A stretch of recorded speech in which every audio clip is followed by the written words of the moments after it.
Hello, I'm Valerie and I'm 50 years old. This story is going to be pretty long because it did happen throughout a couple of years, but I can tell you that my daughter and I are out of the whole toxic situation and are living much happier lives than I ever thought we'd be able to live. This story starts with me meeting my husband, Ted, through some mutual friends. We went on a couple of dates and pretty quickly fell in love. We dated for around 3 years before we got married. I was ecstatic that I got to marry him because he was genuinely like the other half of me. We completed each other in a way that I can't explain. After a year of marriage, Ted began asking me to start trying for a baby. Now, at that time, I was very much scared of giving birth. Plus, I had a lot of complications with my reproductive health, and I didn't want to jeopardize either mine or the future baby's life. But Ted was persistent, so I eventually gave in. My entire pregnancy was a trying time because of my many complications. Pregnancy became a huge pain. But Ted was very patient and caring in the first 3 months, until he began frequently traveling for work. It only got harder from then on, but Ted did make it in time for the birth of our daughter, Kendall. Ted and I lived in a pretty big, cozy apartment that was rented.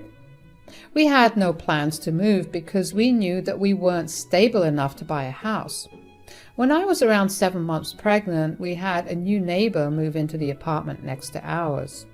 Even though Ted was very hesitant and against us going to meet her, I felt like both of us being pregnant would lead to some connection.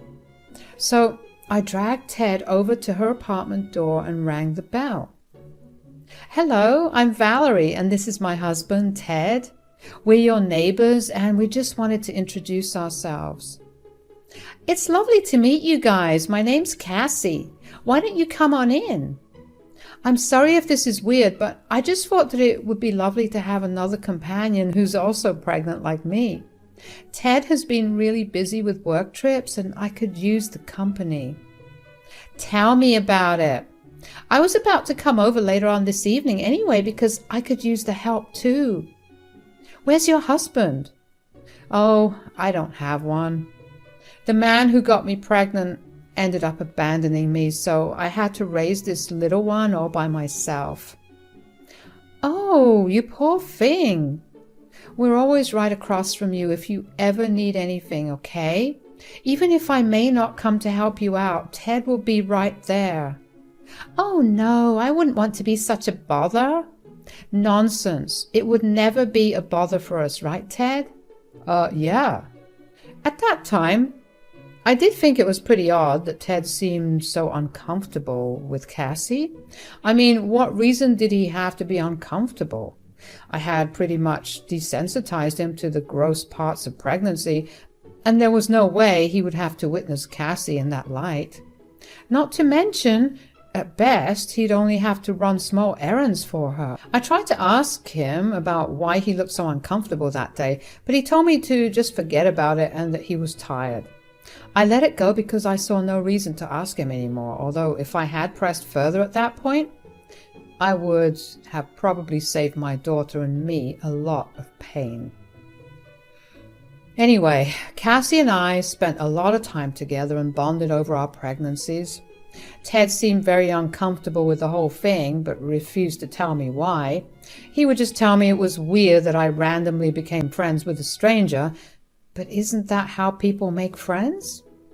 After I gave birth to my daughter, Kendall, life became even fuller. Ted and I got really busy with adjusting to our new routines, but we also kept Cassie in mind. I mean, I barely managed to get through my pregnancy and I had Ted's help. I couldn't imagine what it must have been like for Cassie. Anyways, 3 months after I gave birth, Cassie did too, and she had a baby girl named Maeve.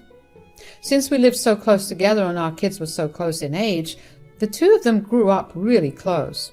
We would have a bunch of play dates for our girls, which I have to admit we also used as downtime for us.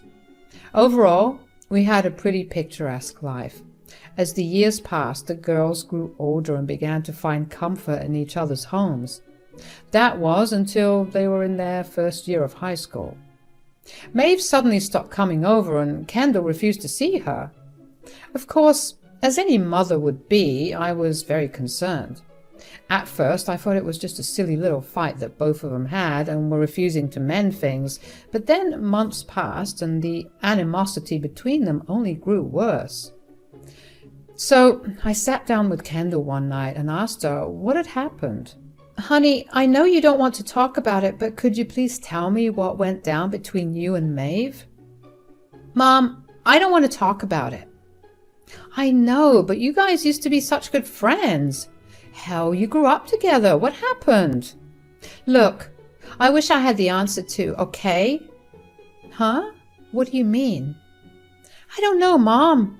We had our summer break, and when high school started, Maeve just started ignoring me. She refused to talk to me and even began to poke fun at me with her friends." "What? Why would she do that?" "I have no idea. I tried to talk to her many times, but she would either look at me with disgust or she would mock me and make fun of me." "Oh, honey, that's horrible. Do you want me to speak to Cass?" "No, please don't. It will probably make things worse for me in school." All right. My mouth's sealed. But if Maeve ever does anything too bad, you need to promise me that you'll come tell me about it." "I promise." Curiosity was gnawing at me. I wanted to know why Maeve started behaving that way so badly, but I had no way of doing it. Besides, I did note that Cassie never approached me about the girls not hanging out anymore. In fact, she barely ever spoke to me. I realized that I never made the attempt to talk to her either. So I tried to change that, but Cassie would always be too busy to talk. Sometimes Maeve would answer the door whenever I went over, and she would look me over with disgust, and I immediately understood how Kendall must have been feeling. I tried to talk to her too, but she would just walk away from the door and call for Cassie. Eventually, we just didn't speak that much. Life carried on as if normal. In my daughter's final year of high school, I began planning out our finances to support Kendall. I didn't want her burdened by any student loans because I knew firsthand just how long it took to clear them off. Not to mention, with the economy that we were in, she would have taken even longer. The stress of having to repay a loan was not something I wanted her to ever feel. That was why Ted and I planned way ahead and began saving a year before Kendall was born. We only wanted the best for her. She knew about this savings account we had for her, and she knew just how much was in it. There was enough money in it to allow her to go to an Ivy League and still have some left over for her to use however she wanted. Kendall and I were shortlisting colleges one day when I decided to have a look at the savings account we had for her. It just always brought me joy to see how we had ensured a good life for her. But when I saw the account, my heart dropped. Over 2/3 of the amount was gone from it. I tried my best not to freak out in front of Kendall, but I did ask her to go to her room because I had some things to take care of. When she left, I began fully losing my mind. Where could so much money have gone? I looked at the transaction history and saw that it had been withdrawn at an ATM. There was only one person other than me who had access to this account, and that was Ted. I didn't know why he would possibly have needed to withdraw so much money from her account, but I remember just praying really hard that he had not used it up already. I spent the rest of my day an anxious mess as I waited for Ted to come back home from work. Anyway, when Ted finally came back home, he avoided me. Dinner was awkward, and Kendall even asked me if something was wrong with Ted. I assured her that he was just tired and told her to go back to her room. When I walked into mine and Ted's rooms, he was scrolling through social media on his phone. I decided that now he could not ignore me, so he had to tell me what was going on. Okay, so you've been avoiding me, which means that you know what I want to talk about. I actually have no idea. And I haven't been avoiding you. I've just had a tiring day and I want to sleep. You can sleep in a bit, but since you don't know what I want to talk about, then let me enlighten you. Can we please not do this? We have to, because Kendall's future depends on it. I was looking at her savings account today and noticed that a large portion of it got withdrawn from an ATM. The only other person who knows the bank details is you. What did you do with the money and why did you take it out? I really don't want to talk about this. You have no way of getting out of this. If you're in some serious debt or something, you need to tell me. No, it's nothing like that. I just needed to do something out of the goodness of my heart. Goodness of your heart? You can do those things out of your own pocket. You don't steal from your daughter for that. I didn't steal from her. The money is ours until she turns 18. I also contributed to it, so I get to withdraw from it. Kendall turns 18 in 2 months. Do you even know how happy she's been because she was thinking that she could go to Harvard to study law? How could you jeopardize? When you say goodness of your heart, are you talking about Cassie and Maeve? Yes, they were struggling. I wanted to help them out. So you decided to give them our daughter's money. You could have asked me. We could have helped them out separately, and while it may not have been this big of an amount, some help is better than nothing. Look, Maeve wanted to go to a really good university that even we had no way of contributing to. I happened to meet Cassie the day before yesterday, and she was crying about how she was struggling to tell Maeve that she wouldn't be able to get what she wanted. I just felt bad, so I gave her the amount of money she wanted. What about Kendall? What are we going to tell her? She's known for years the amount of money we saved up for her. She's worked hard and studied her butt off for years just so she could go to an Ivy League. What are we going to do about that? Kendall's a smart kid. I'm sure she'll get a scholarship. At that point, I did not want to see his face. I was so filled with anger and resentment against him. I couldn't believe that he would have done something so cruel to his own daughter. I mean, yeah, I felt bad for Maeve and Cassie, but Cassie also had the responsibility of telling her daughter their reality. It felt almost predatory, like she purposefully cried in front of Ted about her problem because she knew that Ted would do anything he could to make her feel better. I slept in the guest bedroom that night. I had a very fitful sleep, but somehow I managed to sleep. I woke up the next morning and Ted had gone to work. I decided that I should try and get the money back from Cassie. I waited until Kendall had gone off to school to go over to Cassie's place. Hey, Val, sorry, I'm in a bit of a hurry right now. I need to get to work. Oh, it's okay. I just needed to ask you something pretty small. All right, what is it? Ted lent you some money the other day, and I just wanted to ask you if you could give it back. That was a huge amount from Kendall's university savings that we had started for her before she was even conceived. Ted took it without informing me. What? Oh no, I'm so sorry that Ted did that to you. I would never have taken the money if I knew that it was Kendall's. Yeah, so could you return it? I really, really wish I could, but since Ted gave me the money, it's mine now. Not to mention, I've already used a sizable portion of it to get Maeve into her dream college. Well, just give me what's left then. No, like I said, that money is mine now. I'm sorry that something this horrible has happened to you, but I can't give you the money back. Now, if you'll excuse me, I'm running late. I was shocked at the way that Cassie was treating me, especially after the fact that we had been living next to each other for so long that we were practically family. I never thought that she'd have such an ugly side to her. I wanted to scream and rip my hair out in my anger and frustration. I went back into the house and finally made myself some breakfast. As I ate, I contemplated all the options that Kendall had left. The money left in Kendall's savings account was enough to get her through community college at worst, maybe 1.5 years through a good university. I figured that the least that Ted could do, since he gave away almost the entirety of Kendall's savings, he could start paying for her college. He had quite a few assets that he could sell to pay off her education without letting her fall into debt. I felt like that was the least he could do to make it up to Kendall, because I knew that she wasn't going to take the news well. That evening, I broke the news to Kendall, and she was furious.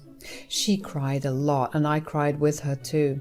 I couldn't imagine how she had been feeling, but I also knew that I shared a portion of that feeling. Kendall acknowledged that I had nothing to do with it and told me that she was in no way mad at me, just her dad. When Ted came home that evening, she went to her room and locked herself in there. Ted didn't even question where she was, and I assumed that was because he figured that I told her about what had happened. In fact, he barely even looked at me, which was good because I wanted the guilt of his actions to consume him wholly. But I knew I also needed to establish our plan for Kendall going forward. So, what are we doing for Kendall from here on? What do you mean? I thought we established that she'd get into college with a scholarship.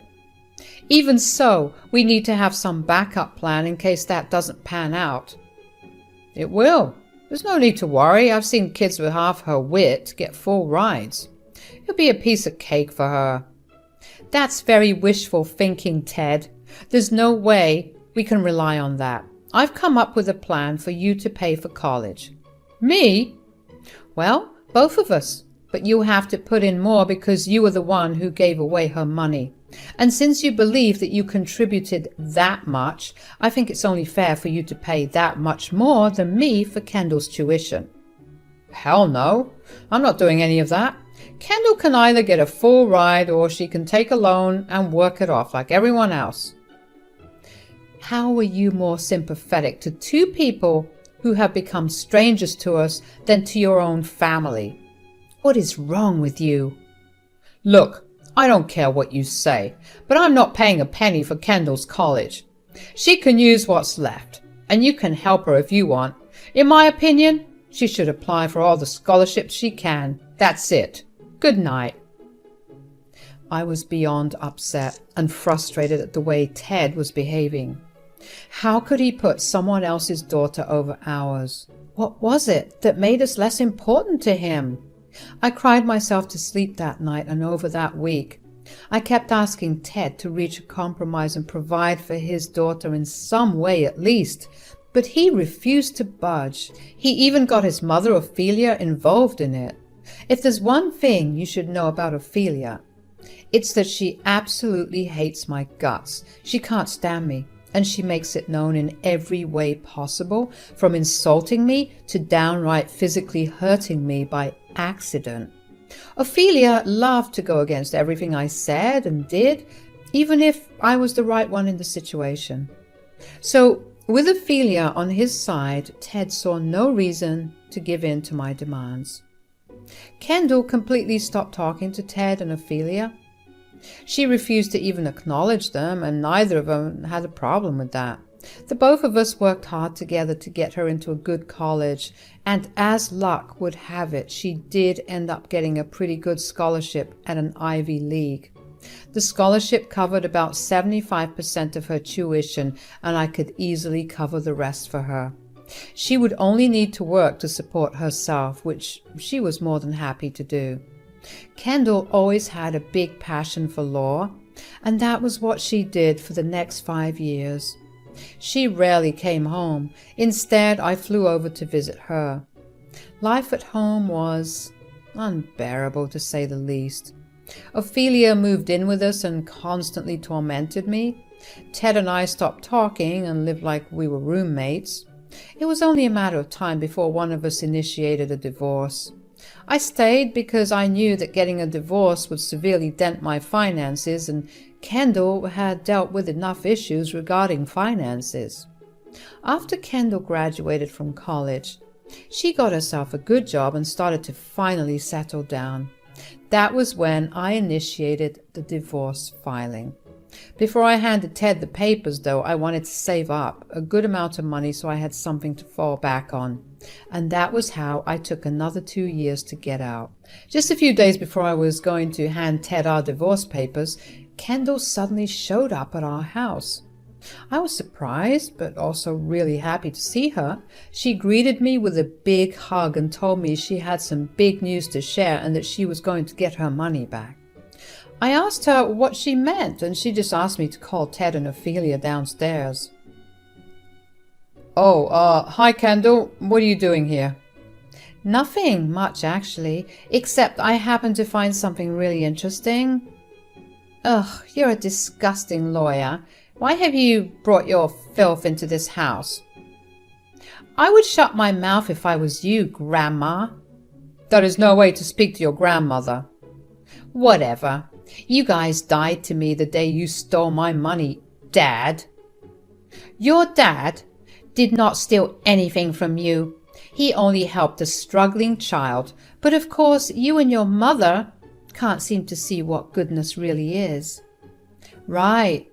Would you call supporting your affair child over your actual child goodness?" "Affair child? What on earth are you talking about, Kendall?" "What I'm talking about is that I have 2 DNA test reports stating that Maeve is your child, Dad." "What? What are you saying? Those are fake." "I knew you'd say that. That's why I got 2 tests from 2 different but very acclaimed places." How did you manage to find that out?" "Well, Maeve and I got in contact after I graduated, and after we went drinking, she confessed everything to me. She felt horrible about how she dealt with it, so she made it up to me by agreeing to do a DNA test." I can explain. Valerie, I met a woman when I went on my first business trip when you were pregnant, and after drinking a bit too much, we slept together, and then it sort of became a habitual thing. She got pregnant and decided to move in next to us. I had no choice." "No, you had a choice and you made it. I was going to do this later, but here are the divorce papers. You deserve nothing." "I fully agree with Mom, which is why I'm suing you, Dad, for stealing my college fund. See you in court." I couldn't believe what my life had come to. So that was why Ted had always been so uncomfortable around Cassie and Maeve. Were all the business trips he took after Kendall was born just an excuse to live next door and raise his second family? How filthy of a man was he to go and sleep with someone else when his wife was struggling with her pregnancy back home? I was filled with pure rage, but I was also relieved that Kendall was taking proper action against Ted's misdeeds. In the trial that happened after, Maeve herself testified to Ted's involvement in her childhood and all the lies that he had spewed to keep her a secret. Apparently, he had given Kendall's money to Cassie because she threatened to out his secret to us if he didn't. She also told him that if she found out that he paid for Kendall's college, she would out him. She was jealous that my daughter was doing way better than hers, and this was her solution. The judge ruled in Kendall's favor, and Ted was ordered to pay her back, and also pay back any loan that she may have taken to fund her education. Kendall and Ted worked out a payment installment and deadline, and that was that. Kendall also helped me find another job closer to her and helped me move in. Ted signed the divorce papers without a fuss, and in just a few short days, so much changed. But all of it was for the better. I am now in a much happier place, and I'm overjoyed to see my daughter thriving and accomplishing more than I could have ever imagined. Thank you for listening.